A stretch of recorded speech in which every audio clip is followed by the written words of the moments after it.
Brady Tkachuk saying that if his brother did miss that overtime period against Canada, like we saw him do, it must be serious out there. And of course, Brady Tkachuk, not a doctor, but you've got to wonder the status of Matthew Tkachuk and what we're going to find out. Game time for all of these teams and all these players that were, teammates. Now they're facing off against each other. Now they're back to being teammates, whatever it might be. Like, it's time to get things rolling back in the right direction. HL today, only on SportsGrid.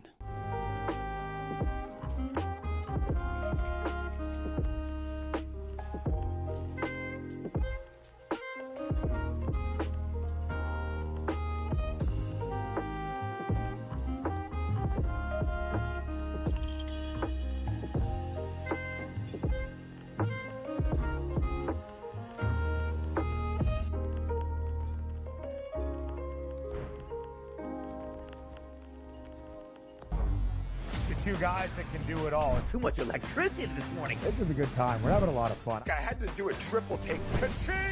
Why? Because of parity. I didn't mean to offend. Yeah, it's not going to happen. Load management is a dirty word. Let him rip. You know what?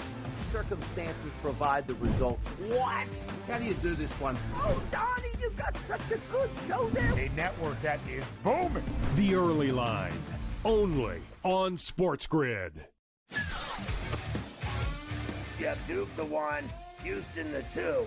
They're the two best defensive teams in the country. I want to see them play for the right to go to the Final Four because I think that would be a kick-ass game. Duke is really great on both ends of the floor. They can score and they can defend, and that's why they win by big numbers all the time, because they're really good on both ends of the floor. I don't trust Houston's offense. Pharrell Coast to Coast, only on Sports.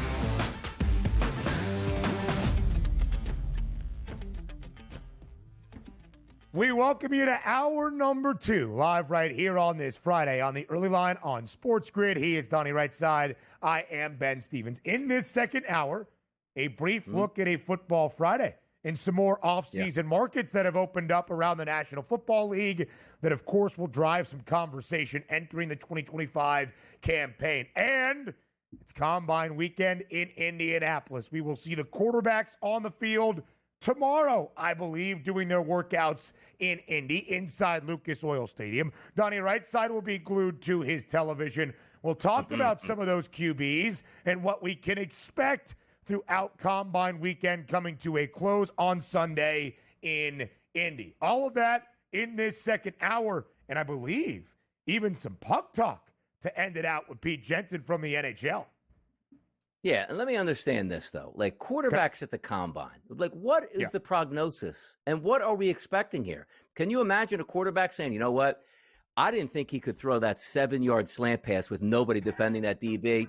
He moves up my draft board. Like, make it like I know I'm being a little facetious, but it doesn't make any sense. Like, Jalen Miller's like, I'm going to improve my draft status by showing I can hit a 5-yard out on air, which means nobody's defending the wide receiver. Like, and also, if he throws a deep ball and he connects from like 45 yards, we do that out here, just throwing street pole to street pole in the street, and can do that same thing. Like, is the expectation is, oh my goodness, like Milroe can complete passes on air with no pads and no defense. Boy, we should move him up. Like, I just, it's funny. Like, if you're a quarterback going there and you say, I'm just going to run the 40 time and I'm going to show you how strong I am, I sort of can buy into that a little bit, because if you're a quarterback that maybe a 5th round draft pick, but you run a really fast 40, maybe you're a 4th round draft pick, but the whole fact that they're going to throw at the Combine, I can't get enough of that stuff. It doesn't make any sense. Yeah.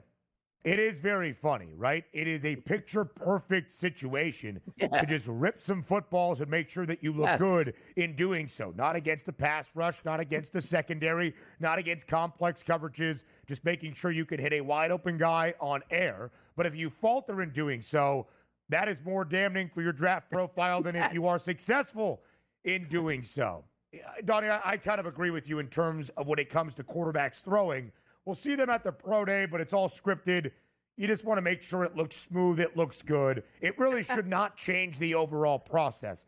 it allows some off-season conversation, if you will. Let's start in college basketball just quickly here, though, to begin this second hour, because we have a huge weekend ahead, as we always do. Second to last regular season weekend at the high major level. Those mid-major regular seasons coming to a close this weekend to solidify either regular season championship races and, of course, the top spot in conference tournaments, where often, Donnie, in a ton of these leagues, there is only one bid available. So you need to make sure you can avoid the chaos and the madness in March in a conference tournament. Of course, the month of March begins at midnight tonight and really gets underway tomorrow. Last night, though, this week in the Big Ten, it has felt like March all week long. A wild game inside the Chrysler Center in Ann Arbor. It's been a disappointing season for Rutgers, but they have shown a couple of flurries because of all the talent they have on the floor, as they did in the opening half last night against the Maize and Blue. The Scarlet Knights had a 57-49 lead at the break, booked as a 9.5-point road dog against the Wolverines. But Dusty May's Michigan team understands how to win close games. Make it 9 consecutive wins for Michigan in a game decided by 4 points or fewer, courtesy of Namari Burnett at the buzzer from 35-plus feet. Bang! As time expires, Michigan survives again and wins it as time ends in regulation, 84-82. Now, Rutgers does cover as a 9.5-point road dog, but Michigan picks up its 14th Big Ten win this season. 14-3 straight up, right alongside Michigan State. The Spartans have the tiebreaker advantage at this moment for what would be the regular season crown in the Big Ten. These two bitter in-state foes end the regular season against one another. But by hook or crook or luck, Michigan just keeps winning close games in Big Ten play. No, they do. And also, how about Rutgers? 57 points in the first half. Then you collapse in the second half with just 25 points, with still a legitimate chance to win that basketball game. Because if you look at Michigan, their total numbers, forget about 54% from the floor, which is actually very good. The three-point shot, 23%. From the free throw line, 65%. You're supposed to win that basketball game. And if you just showed up and scored 35 points in the second half, you win this game comfortably and going away. Yeah. Rutgers never anticipated this point of the season, Ben, being 14-15 overall, but games like that could catapult you over the final couple games and maybe a hot run in the Big Ten championship, because they dropped to 7-11 in conference play. If you say, all right, they won last night, then it's 8-10, and you may even even up and say, hey, we were even 500 now in the Big Ten, and then win a couple games in the tournament and see what happens at that point. But, you know, those hopes are gone. They're probably going to have to win the conference tournament enough just to get in. But you do have to credit, like, hey, man, things aren't going your way. Find ways to win. Michigan did that. Rutgers has been an underdog in 14 of 16 Big Ten games since the calendar flipped to 2025. They are 8-6 now against the spread. But with Dylan Harper and Ace Bailey, there is far too much talent for Rutgers to lose games like this. There is so much freshman talent, but maybe some of that talent, DRS, has not won the day in those closing minutes led by Steve Peichel this year. You are so spot on. They could have built up some momentum into Indianapolis in just a couple of weeks for that Big Ten tournament. Now they squander that. They had won 2 straight entering, over in 3 straight for the Scarlet Knights. But the story is the Wolverines. Damari Burnett, 20 points last night, a career best for him in leading the Wolverines to that victory. 9 straight wins for Michigan, decided by 4 points or fewer. 15 games this year for the Maize and Blue, decided by 4 points or fewer. 11-4 straight up in those games. They are 14-3 outright in the Big Ten, just 6-11 against the spread because of all of those close calls. But at the end of the day, they stay within striking distance. They have 2 more home games before a trip to East Lansing against Michigan State on the final Sunday of the regular season, 9 days from now, in a game that very well, DRS, is going to decide the Big Ten regular season title race, as good as it gets. St. Mary's won an outright West Coast Conference title over the weekend with a road upset in Spokane against Gonzaga. They prevail last night by only 3 as a 13.5-point favorite against LMU. Liberty, a huge win against Jacksonville State to take the top spot currently in CUSA standings, and a lot of those mid-major conferences coming to a close last night with the regular season crowns decided. We get conference tournaments starting on Sunday, and March begins tomorrow. We will have plenty more for a weekend outlook a little bit later on in this show. But Donnie, as we get ready for the quarterbacks to enter the fold this weekend in Indianapolis, they will meet with teams. They are undergoing the interview process right now at the podium, and it still feels DRS. Although there will be some quarterbacks that certainly make their way up draft boards, at this moment, it might only really be a 2-quarterback class in the top 5, top 10, maybe the entirety of the opening round. It is Cam Ward, who is a minus 150 favorite to be the first overall selection, and out of Colorado, Shedeur Sanders. Yep, and that's the way it should be here. 2 first-round quarterbacks. I believe both of those guys will go, and quarterbacks, needy teams will draft them, and overdraft them, we should say, in the top 10. And Cam Ward probably should go number 1 overall. I do agree with that, but some more smoke screens will come out over the draft because also you're taking a look at if the Giants do make a move today for Matthew Stafford, that takes them out of the race, probably trading up to get a quarterback since they have Matthew Stafford. And that could change some of the dynamics and the price points that we're getting here at the FanDuel Sportsbook for the draft itself, just on moves that aren't actually made from the combine technically. And we will see. We're not sure. Do we have any final confirmation, Joe Frizo, if Cam Ward is going to throw this weekend at the combine? I know it was up in the air earlier this week. I didn't hear that. We'll talk about it during the break, and we'll talk more NFL on the other side here on the Early Line.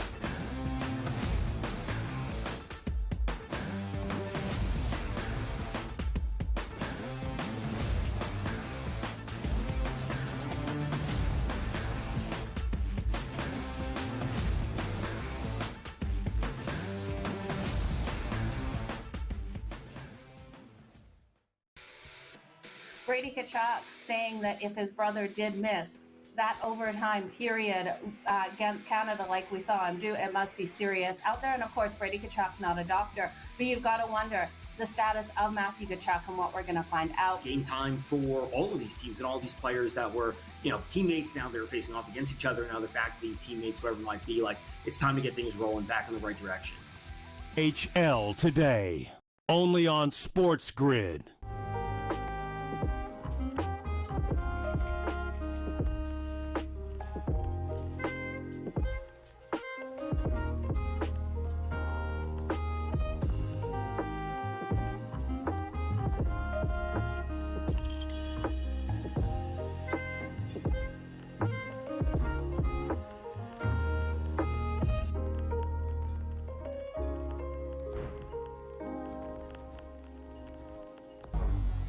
Two guys that can do it all. Too much electricity this morning. This is a good time. We're having a lot of fun. I had to do a triple take. Ka-ching!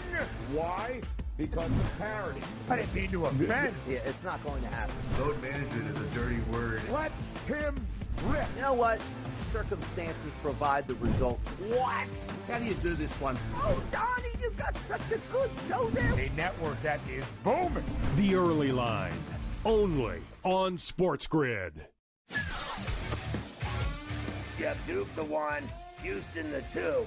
They're the 2 best defensive teams in the country. I want to see them play for the right to go to the Final Four because I think that would be a kick-ass game. Duke is really great on both ends of the floor. They can score and they can defend, and that's why they win by big numbers all the time, because they're really good on both ends of the floor. I don't trust Houston's offense. Pharrell Coast to Coast, only on SportsGrid.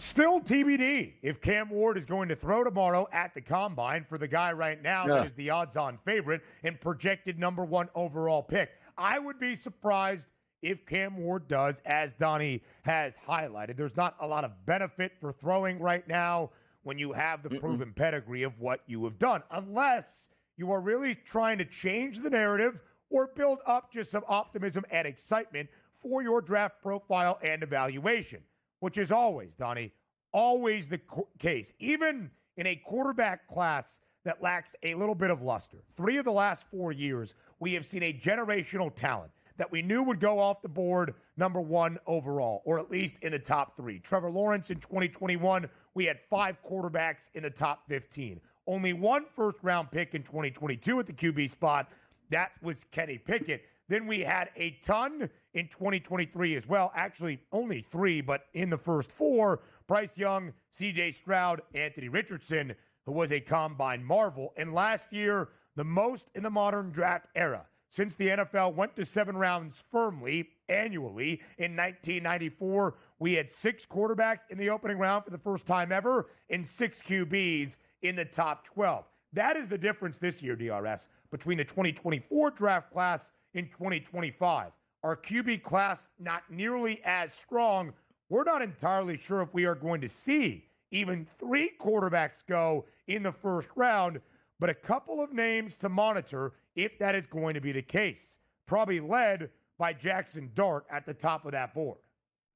Yeah, and the interesting part about that, too, is I only think there should be 2 first-round quarterbacks, but understand, the power of that, the Eagles actually drafting 32nd is interesting because you saw the Baltimore Ravens do it with Lamar Jackson. If you think you have a quarterback that is legitimate, that you have time to develop, there's a big difference when we're getting at the 32nd spot and the 33rd spot. And you would say, well, why is that? The first-round draft picks get the extra year put automatically onto their contract than the second-round picks do. So that 31, 32 spot here, watch out for that as a possible chance for a quarterback to go. And I'm not saying the Eagles are going to take a quarterback, let's just say the Kansas City Chiefs. But if you get somebody that's willing to give you an extra second-round pick just to move up a few spots to get that extra year of contract under the quarterback, those things could happen. So for me, I look at clear cut. There should be 2 first top 10 picks for the quarterback position, and then you might get one late in the first round. Not to say he's a true first rounder, but the extra year is worth it to some organizations.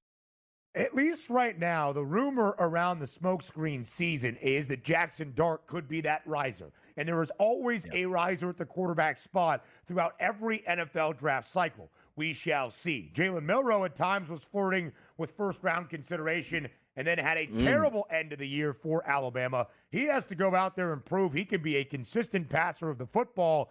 He'll throw tomorrow in Indianapolis. Kyle McCord had an ACC record-shattering season for the most passing yards ever, breaking the previous mark of Deshaun Watson. I think he might be the 3rd quarterback in this draft, but maybe I'm a little bit biased in believing so. Entering 2024 DRS, Quinn Ewers was thought of as a surefire first-round pick, probably top 10, top 5, maybe even in consideration for first overall. Where's he projected? Necessarily. What? Where's he projected? Where's Quinn Ewers projected this year in the draft? Day 2, maybe? Day 3, second, third, fourth round kind of pick? Oh, that high? Oh, second rounder for Quinn? Maybe so. Because I was hoping you would say like a 5th or 6th round pick. Like if he goes 6th, then I go back. Arch couldn't be at a 6th round draft pick here. Come on now, Arch. Yeah, I appreciate that. We already have the report out that Quinn Ewers was dealing with a torn abdominal muscle, not just an and abdomen still he couldn't beat him out. Had been, previously reported. And Riley Leonard and Will Howard, the 2 guys that led their teams to a national championship game, but both kind of more so known for utilizing their legs, a little bit more of the athletic profile as a quarterback, both trying to prove they are a pure passer of the football as well tomorrow afternoon in Indy. And by the way, those 2 last quarterbacks, the reason I was laughing, I thought you were going to go down the path like, which team would God want them to play for is probably one of the questions you're going to get asked at the podium. Like, you know what? God's going to lead me in the right direction. Both of those guys would agree to that at that point. I wonder, do they get drafted, those 2? Like, they're definitely going to be on football teams next year because they are athletic. But they were like draftable quarterbacks per se. Maybe Riley. That would be my thought. One of them's got to get drafted, right? Yeah. Like, come on, 6th round pick, 7th round pick. One of them has to go. All right.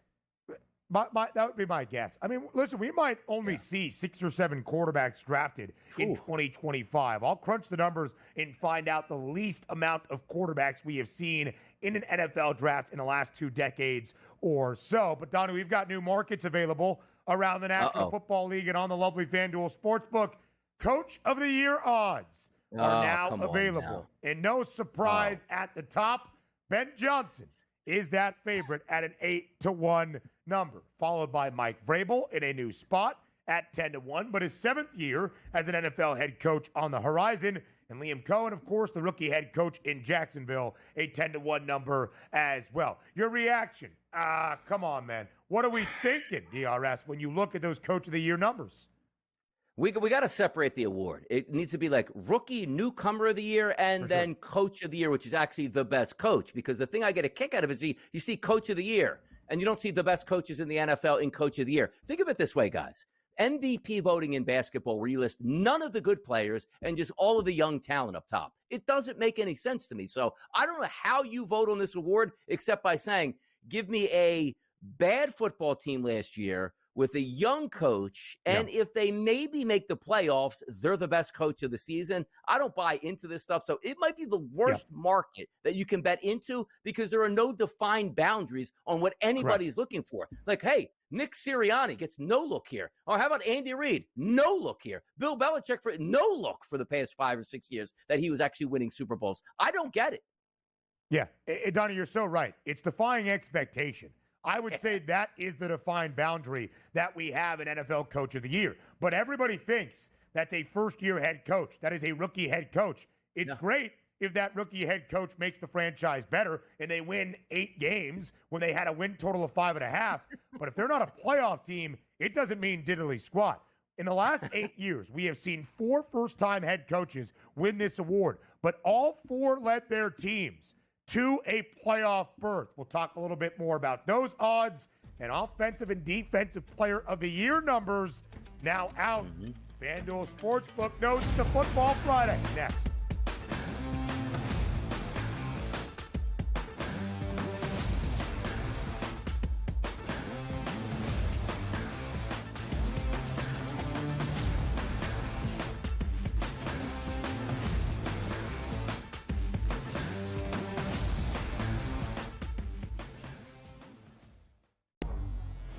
Guys that can do it all. Too much electricity this morning. This is a good time. We're having a lot of fun. I had to do a triple take. Ka-ching! Why? Because of parity. I didn't mean to offend. Yeah, it's not going to happen. Load management is a dirty word. Let him rip. You know what? Circumstances provide the results. What? How do you do this one? Oh, Donnie, you got such a good show there. A network that is booming. The Early Line, only on SportsGrid. The Knicks versus the top 3 teams in the league. Oklahoma City, Boston, Cleveland, 0-7.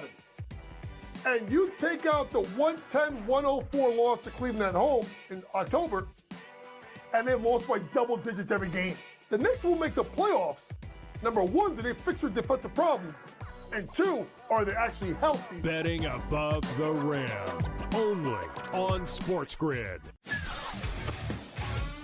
You have Duke the 1, Houston the 2. They're the 2 best defensive teams in the country. I want to see them play for the right to go to the Final Four because I think that would be a kick-ass game. Duke is really great on both ends of the floor. You know, they can score and they can defend, and that's why they win by big numbers all the time, because they're really good on both ends of the floor. I don't trust Houston's offense. Pharrell Coast to Coast, only on SportsGrid. The Eagles got it done. If you back them, you're celebrating. Football season may be over, but the action never stops.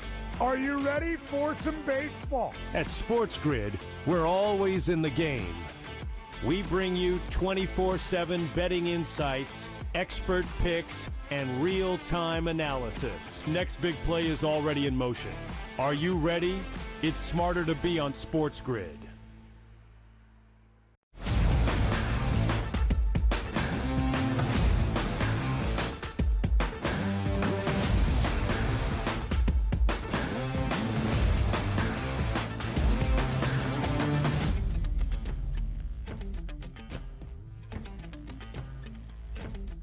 What was the update about Cam Ward at the Combine? Was it shared from a Starbucks in downtown Indianapolis?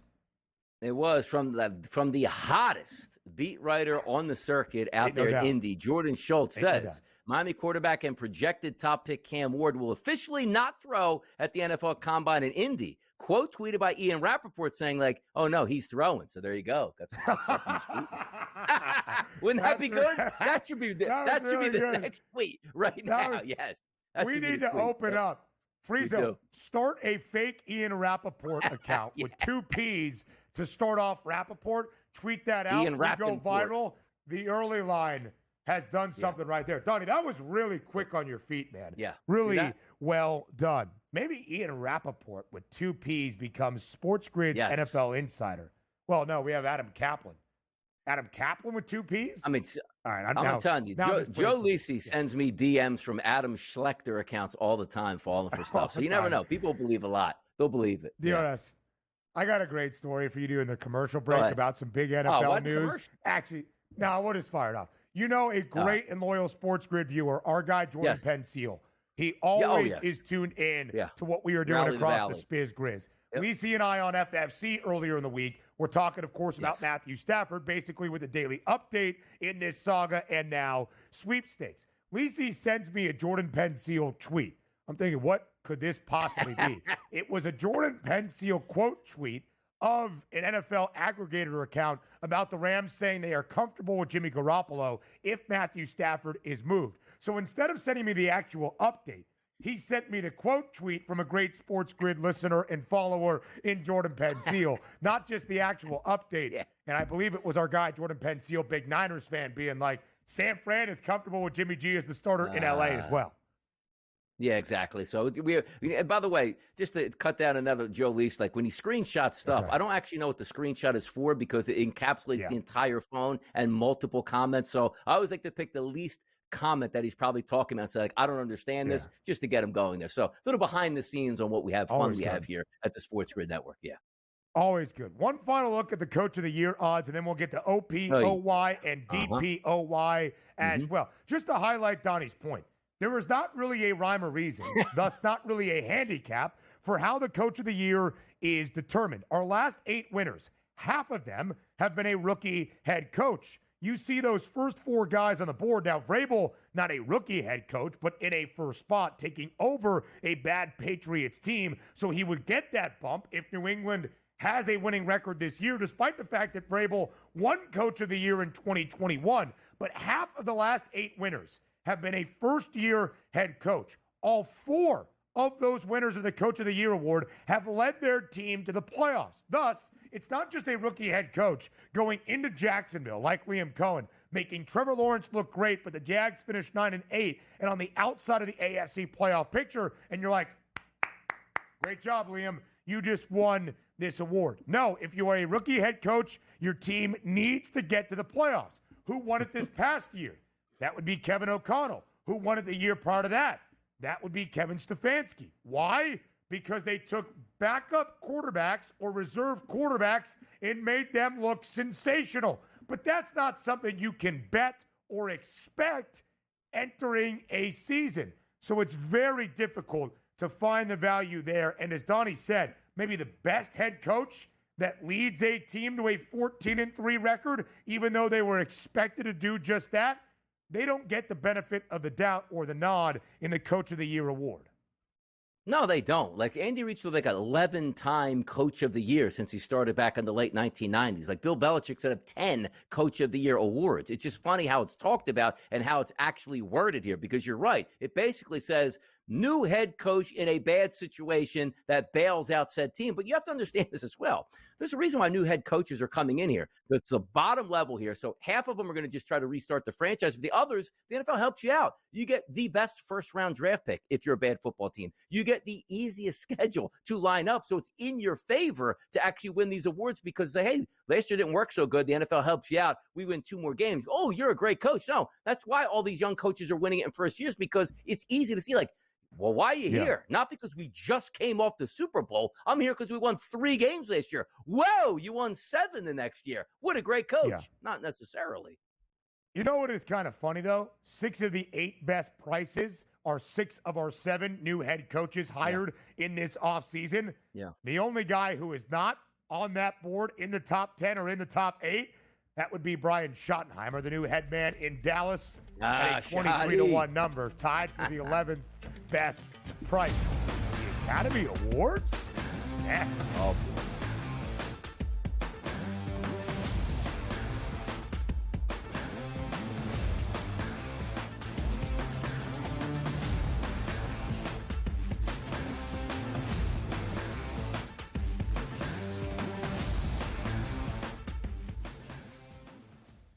The Eagles got it done. If you back them, you're celebrating. Football season may be over, but the action never stops. Are you ready for some baseball? At SportsGrid, we're always in the game. We bring you 24/7 betting insights, expert picks, and real-time analysis. Next big play is already in motion. Are you ready? It's smarter to be on SportsGrid. Anyone that's been to a sporting event, the atmosphere before a game, I think Game Time Decisions has that same exact atmosphere. This is our arena. This is what we do. There is going to be an energy to Game Time Decisions that you will feel night in and night out. The excitement you get when you lock your bets in, when you're figuring out what you want to do, we can zone in on the biggest games each night. I want this to be the place that people come to before the games start so they feel as ready as possible to lock in their cards. We are going to hit every single one of those markets that you need to know about. We're going to go through every single thing, and I've got a great team behind me that's going to help me get the job done. There is not going to be a better place, I promise you, than Game Time Decisions to get that new information, react to it, and be able to then bet accordingly. We will have everything at our disposal, and we will use that to our advantage.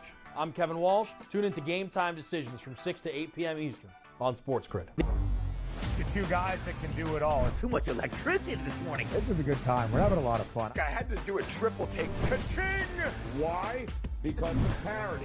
I didn't mean to offend. Yeah, it's not going to happen. Load management is a dirty word. Let him rip. You know what? Circumstances provide the results. What? How do you do this once? Oh, Donnie, you've got such a good show there. A network that is booming. The Early Line, only on SportsGrid.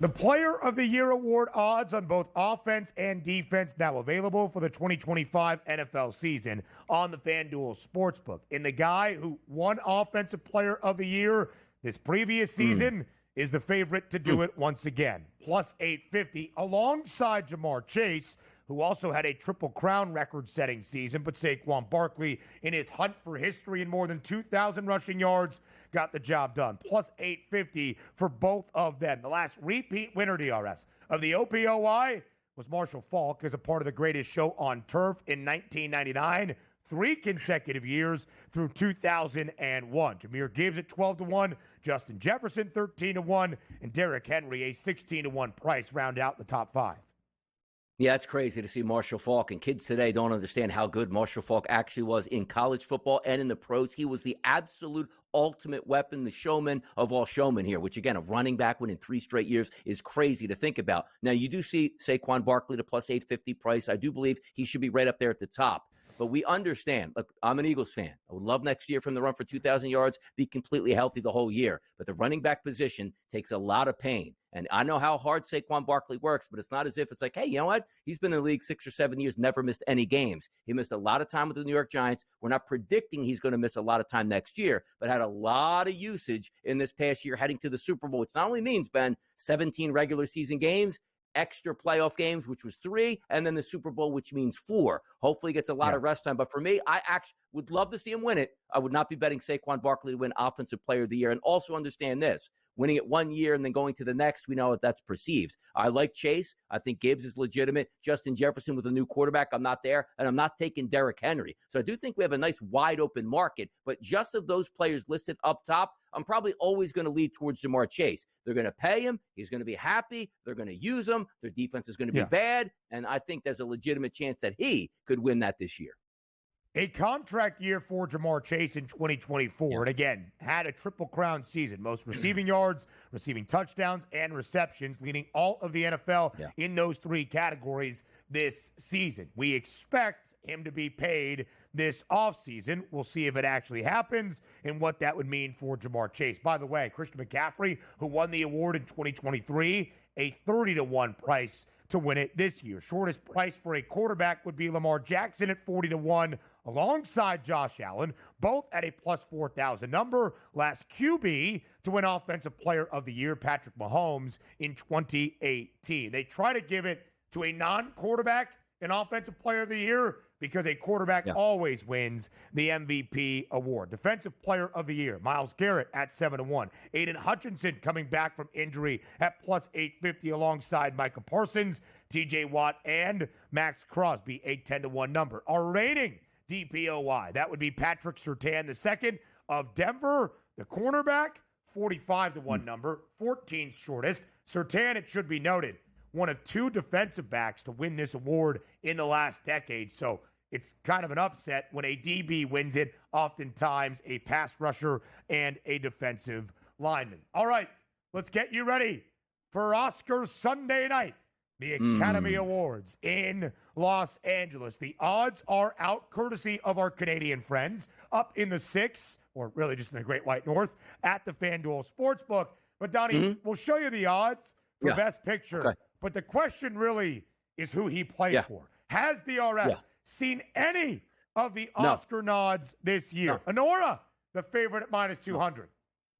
No, let's get this started right here. COVID, when it hit, absolutely collapsed the movie business, where it used to be 1, 2, maybe 3 times a year. You know, me and the wife, like, you know what? Let's go out to the movies. I really want to see this movie. And the last time that happened, actually, was Maverick, Top Gun. That was it. It was wonderful. One of the best movies I ever saw in the movie theater. Was fantastic. But I haven't been back because nothing is good or appealing to me. So I think we're on a bad run of like 3 to 4 years of no movies that interest your boy DRS. So when I look at these, like Nora, did that even go in the movies? Like we can't even go. There's no DVD. So there's no straight to DVD. Like, where was this? Out of like a 3-seat local, corner, small screen theater that you sip coffee and have biscuits to watch. Like, I never heard of the movie. How's it the favorite? It was in theaters. Yeah. I don't know. The Academy Awards are very much into the power of filmmaking. Conclave, Ralph Fiennes, whatever. What's he started that one. It was about the Pope at plus 260. The Brutalist, I'm pretty sure, had an intermission for a movie. Very long film at plus 650. Now, see, I might be interested in that. You would be interested the Brutalist. I like the name of the. Explain to me what the Brutalist is. Like, is this a mass murder on the loose? Is this a boxer? We could go any direction here. I gotta be honest, man. Our movie guy, Joe Frieso, our producer, really thought we were gonna have some more notes in this section than we did. He never gives notes. My man has been off. The Brutalist is about the Holocaust, DRS. So there you go. A complete unknown is the biopic. Now, hold on.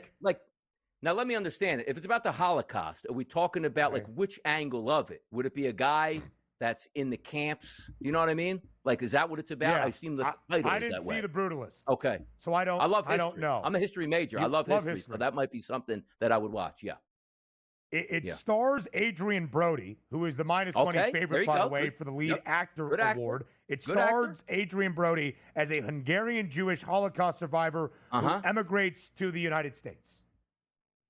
Interesting. All right. So he made it out as in the U.S., and I guess that's what it is. All right. Yeah, that might have my interest in that, me being a history guy. I like anything that, dates back that I can certainly double down on. But Adrian Brody, good actor. Good actor. The only Best Picture nominee that I saw this year was Wicked, which has a 55-1 price. Should win Best Comedy/Musical. Not sure it will. Emilia Perez a little bit in front of it at 50-1. Wicked was sensational. My fiance, Chloe, by the way, a very happy birthday to Chloe Durkin. Technically a leap year, baby. Birthday. So we kind of celebrate on the 28th, although, of course, the 29th. 21? How old is she then, leap year? Technically, she's 7. This would be 7 1/4 today because she is 29 years old in actuality. before we start saying things on national television that could get people in trouble. Wait, there's no best comedy musical at the Oscars? I'm trying to, I haven't seen any of the movies. What are we doing? I haven't seen any of the movies. Yeah. Like Dune Part 2. Like, I remember, like, I didn't watch Dune 1. I think I watched Dune, like, way back in the 80s when the original one. But I haven't watched any of the Dunes. The Substance, no idea. I'm still here. Like, Amelia Perez is the name of a movie. That was in the movies? Like, I haven't even seen the movie trailers for any of these. Yeah, Except very Dune controversial film, Amelia Perez. Zoe Saldana, what is it about? the favorite to win. Rizzo? Yeah, come on. You want to maybe just read up what Amelia Perez is about? What's the movie about? I saw Dune Part 1 on a plane, and one of my best friends, Luke Lamble, is a very big Chicago Bears fan, so he's been referenced on this show before, and a huge movie buff.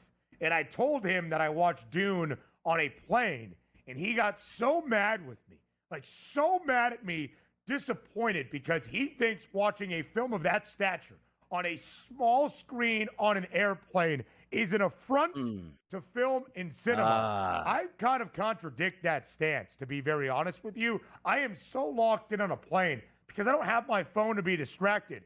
I'm really in on it. So that's just my case. Adrian Brody, favorite for the lead actor award. Sean Baker, the director for Anora, minus 195 to be best director. Kieran Culkin, minus 1,800 for A Real Pain Macaulay's to brother. be more. Oh, yeah. Yeah, well, Kieran Culkin has done some great stuff. Substance, Substance is a movie. Succession, there it is. That's the thing. Have you enjoyed your Academy Award preview for the Oscars here on the early line? Now, give me one. Now, what's this Friday? Amelia Perez about? Did we get notes on that? Read me what it's about. Come on.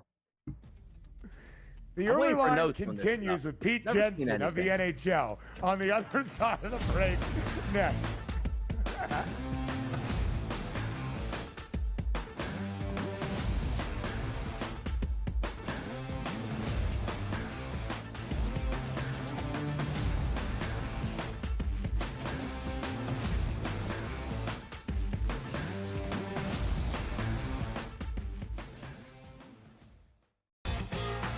Is that kind of helpful when it comes to preparing for a major? Is that you're just like 1 foot in front of you at this point?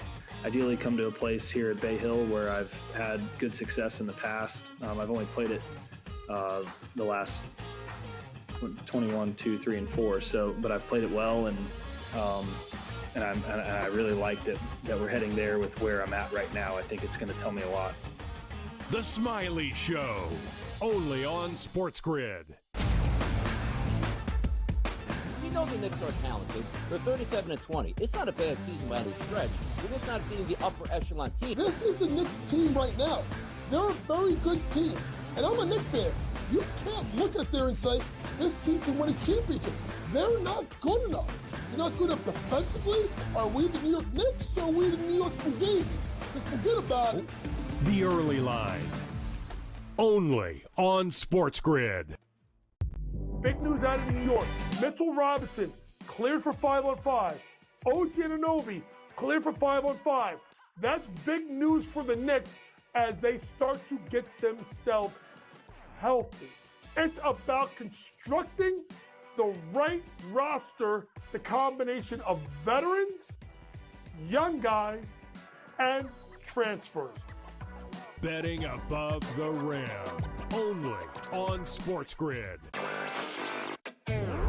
I guess this is the battle for second place in the NBA's MVP. It's been Shai Gilgeous-Alexander. He was like minus 250 a couple months ago. Then last month it was 3-1. He's now up to minus 440 here. Voter fatigue is a real thing, but there is a chance for him to maybe go on a hot tear, go on a stretch that maybe opens the conversation back up a little bit. I wouldn't say Shai's completely out of the woods just yet. Newswire, only on SportsGrid.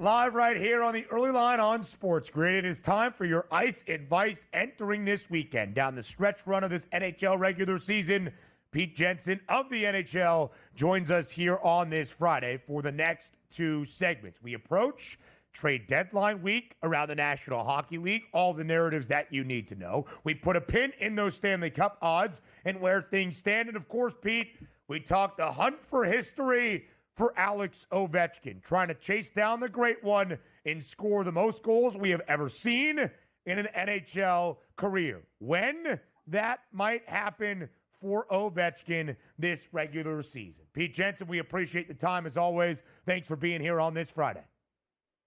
Of course, guys. We just keep the momentum rolling here right after the Four Nations. Yeah, I mean, that was an incredible tournament. And, of course, congrats to Canada on the victory in overtime. It did go to overtime, so that was exciting. We nailed that pick. But, yeah, I think that when you look ahead to Ovechkin, he's probably going to break this record this season. It's become kind of a foregone conclusion. He needs 12 goals to break it in the final 23 games. And with his recent shot volume, which has been 5 straight games with at least 4 shots on goal, I mean, it's only a matter of time here before this thing's coming down. So let's dive into this chase for greatness, Pete, just a little bit more. As you mentioned, 4 shots last night in a disappointing Capitals loss to the St. Louis Blues. No goals for Alex Ovechkin, but he did return from the Four Nations with a hat trick, or the Four Nations break around the NHL with a hat trick. He has been scoring a ton of goals with a high volume as of late this season, as you saw. 43 games played, 30 goals, 17 assists, 883 career goals. He now needs only 12 to score goal number 895, which would be the all-time goal-scoring record in a career in the history of the National Hockey League. Pete, there was a time when this question was not when, but if he is a minus 168 favorite Ovechkin to score goal number 895 throughout at a point in this regular season. When exactly are we looking at this timeline here for Ovechkin? I mean, realistically, probably sometime in April. I know he's got 2 games against the Islanders. He's got a couple of games coming up on the horizon against the California teams like San Jose, Anaheim. It's going to be interesting to see. He's always a threat for a hat trick, as we've seen, especially with those empty net goals at the end. I know that you can kind of look at whether it's going to be a regular goal or an empty net goal. I know that you can kind of look at Ovechkin on the live line and track him in the third period and maybe get better odds than what he's currently at for an anytime goal, which obviously is getting close to even money on a game-to-game basis because he is just a machine out there. And it's crazy to think about when you date back to December when he broke his leg and we were like, is he even going to play again this season? You know, he's 39 years old, not so fast. He came back earlier than expected. You look at his shot speed this season among forwards, 99th percentile in top shot speed, 97th percentile in average shot speed. So this guy is not slowing down one bit. It's been incredible to watch. It is incredible to watch because when you think about it, sometimes like, okay, a guy's going for a goal record, but maybe we're a middling hockey team. We're just going to set him up repeatedly and give him as many chances as he gets because that's what's most important. But the Capitals second in the NHL in overall points at 84, only behind the Winnipeg Jets. So if I gave you those 2 teams right here and those 2 teams only to win the President's Cup, who are you taking? Is it the Capitals or the Jets? It's interesting. I think the Jets are putting together some ridiculous runs, right? They started the season 15-2-0, and now another 10-plus game winning streak. So I lean with the Jets there. But when you look at, and I'm talking about the President's Trophy, but when you get to the playoffs, I don't love the Jets' spot to win the Stanley Cup. As much as I like Connor Hellebuck and what they've built and the forward group is deep, like they're going to have to go through teams like Dallas, like Colorado, who beat them last year. And then, oh yeah, you're going to have to probably play Vegas or Edmonton if you get out of that Central Division bracket. Whereas in the East, I think that Washington has kind of low-key built this, like one of the strongest teams in the whole conference. And like when I see Carolina, I don't fully trust them. Florida's dealing with an injury to Matthew Tkachuk. I worry about that, how long he's going to be out. That still remains to be seen. Teams like Toronto, I don't fully trust them for obvious reasons. So Washington, when they came into the year, they picked up Jacob Chikrin, Logan Thompson, some of these other guys, Pierre-Luc Dubois. You thought they were kind of beefing up the roster to be more competitive for the great chase for Ovechkin, but really they've molded into one of the best teams in the entire league that I think could win 2 or 3 rounds in the Eastern Conference, crazy enough. It is crazy, Pete. The odds still not expecting all that optimistic of a run through a Stanley Cup postseason for the 2 best records in the NHL. And, of course, the President's Trophy is always a celebration of regular season success, but does kind of have that infamous curse behind it in terms of your Stanley Cup playoff success as well. Pete, let's talk individual trophy odds right now. The Calder Trophy, the rookie of the year basically in the National Hockey League. In the first overall pick, Macklin Celebrini for the San Jose Sharks, a minus 280 favorite to win that award. Pete, do you think this race is already sealed, or might Celebrini get some challengers down the home stretch of this season? No, it's far from sealed. And a couple of weeks ago, it looked like, the Canadians were coming back down to earth. Maybe Hudson would fall back a little bit, still be a finalist, but Celebrini might run away with it. Now Lane Hudson is up to 40 assists on the season, which is insane for a rookie that's playing the minutes that he is and the responsibilities on both ends of the ice. And Montreal's dealing with some injuries around him. So impeccable season for him in the scope of his position. And then all of a sudden, coming out of the Four Nations pause, Matvei Michkov for Philly, he's got 8 points in 3 games. He's had a crazy shot volume. As of record time here, he is tied for the rookie lead in points with 44 is Michkov. And I know that Celebrini's played fewer games. This guy might be the next, hero in the league, the next two-way force like Sidney Crosby people are talking about, but not so fast for the Calder. This is a hot competition right now. Matvei Michkov, Donnie's favorite NHL player for the Philadelphia Flyers. He might bet that 6-1 price right here, right now. We'll get you set for this Friday and the weekend ahead in the NHL with Pete next.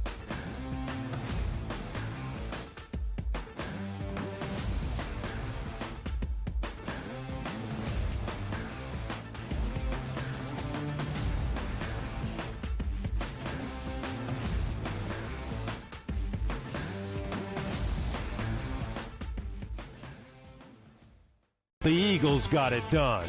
If you back them, you're celebrating. Football season may be over, but the action never stops. Are you ready for some baseball? At SportsGrid, we're always in the game. We bring you 24/7 betting insights, expert picks, and real-time analysis. Next big play is already in motion. Are you ready? It's smarter to be on SportsGrid.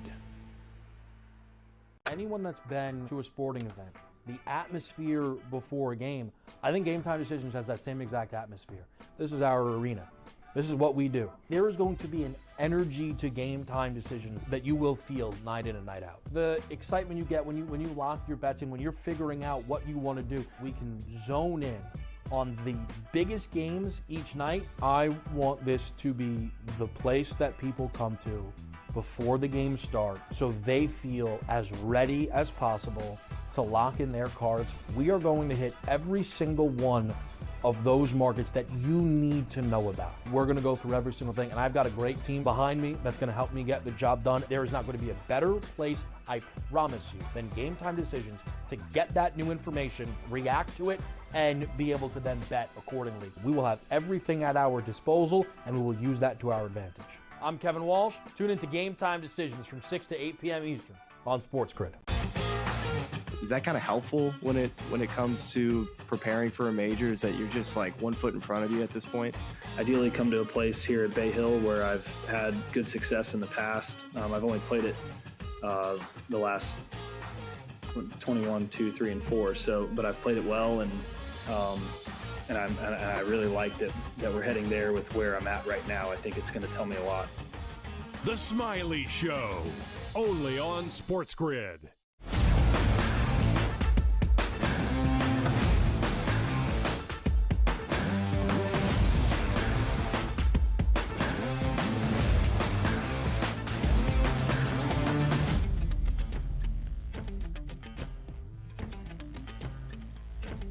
We're back live right here on this Friday on the early line on SportsGrid. Pete Jensen of the NHL joins us for a second consecutive segment.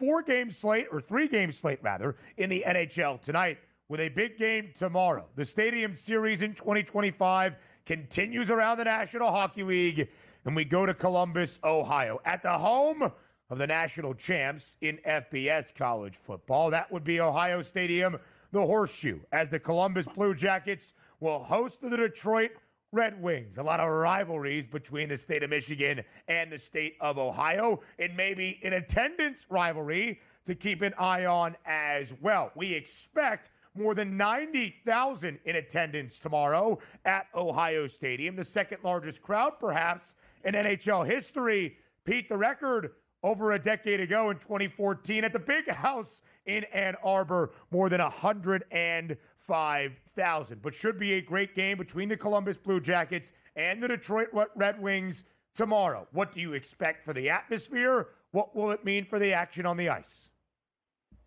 Well, it sounds like there's going to be a very pro Blue Jackets crowd, and they deserve it. They've been one of the biggest stories. I know we were talking about the Capitals, but really the second biggest story to me is that Columbus is tied with Detroit for both the first and second wild card spots in the Eastern Conference. We all know what they've been through, what they've overcome, and what they're playing for with what happened to Johnny Gaudreau in the offseason.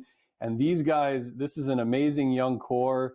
Zach Werenski's in the thick of the Norris Trophy race for top defenseman. He obviously led the Four Nations tournament in points with 6, all assists. And he has been just a horse for this team. And they have a great young core. Like I said, Adam Fantilli, like Zach Werenski, is a Michigan grad. So there's going to be a little extra motivation for those guys for sure in this game. I like hitting on those guys in the props market, point props, shot props. Fantilli has been a beast ever since Sean Monahan went down with an injury. He's the number 1 center. He's a speed demon. And he is making a big difference for Columbus during this playoff push. Yeah, it's pretty fun atmosphere because it's always about the spectacle of the Stadium Series. You got a lot of people in different environments here. It's fun to see. And also pond hockey is basically how the players treat it, and it's a pretty good watch. 3 games on the card tonight here, Pete. 2 of those very competitive, at least what we look forward to here. That's Toronto and New York, and then also we take a look at the Kings and also Dallas, 132s, 122s respectively there. Then we have one of those games that might get a little bit out of hand, a heavy favorite close to a 3-1 price, Minnesota and Colorado. Do you have any looks tonight on those 3 games tonight, Pete? So Val Nichushkin is back for the Avalanche. Obviously, they don't have Mikko Rantanen anymore. They traded him to the Hurricanes, and that's another big name that's on the market at the trade deadline. Carolina could keep him. Carolina could flip him if he doesn't want to re-sign there. So that's the biggest storyline for me. But Nichushkin is back, had a high shot volume in his first game back, and I like his chances of scoring a goal potentially against the Minnesota Wild, who are decimated by injuries right now. Kirill Kaprizov is out. Joel Eriksson-Ek is out. They are, shorthanded right now, to say the least. The Dallas Stars, I like a wrinkle for them on their top line. Maverick Bourque has at least a point in 6 straight games played and 7 of 8. He's a rookie that's coming on strong. Again, this rookie class this year has been a little topsy-turvy, inconsistent, but now it seems like a bunch of these guys are starting to heat up for the stretch run of the season. The Rangers at home have lost a lot of tough games this year. They've been blown out a number of times, so I don't fully trust them in that spot. But a nice check of the box for them. They beat the Islanders pretty handily, and they are trailing by, I think, 4 points, Detroit and Columbus in the wild card race. So they have some work to do for sure. Yeah, Pete, a home dog tonight inside the Garden against the Maple Leafs and a plus 108 price for the Rangers to see the postseason. Of course, so much expectation for New York entering this NHL year. When it's all said and done, Pete Jensen, final minute of this segment, tell us, will the Rangers make the postseason? I mean, I think they should catch one of those 2 teams, either Columbus or Detroit. I trust Columbus a little bit more. They beat Detroit yesterday. They've been scoring goals all season. Columbus could be a buyer at the deadline, crazy enough, because they've been so competitive, and they do have some holes to fill because of some injuries, like I mentioned. Chinikov and also Sean Monahan. But Boone Jenner is another guy to keep an eye on for Columbus. I mean, he has a point prop, shot prop written all over him. And then to answer your question about the Rangers, I do think they eventually get in. I think they hop one of those two teams. I don't know if they're going anywhere in the playoffs, though. Fair enough, Pete Jensen. Always fair enough. Thank you for your time. Hour number 3 up next.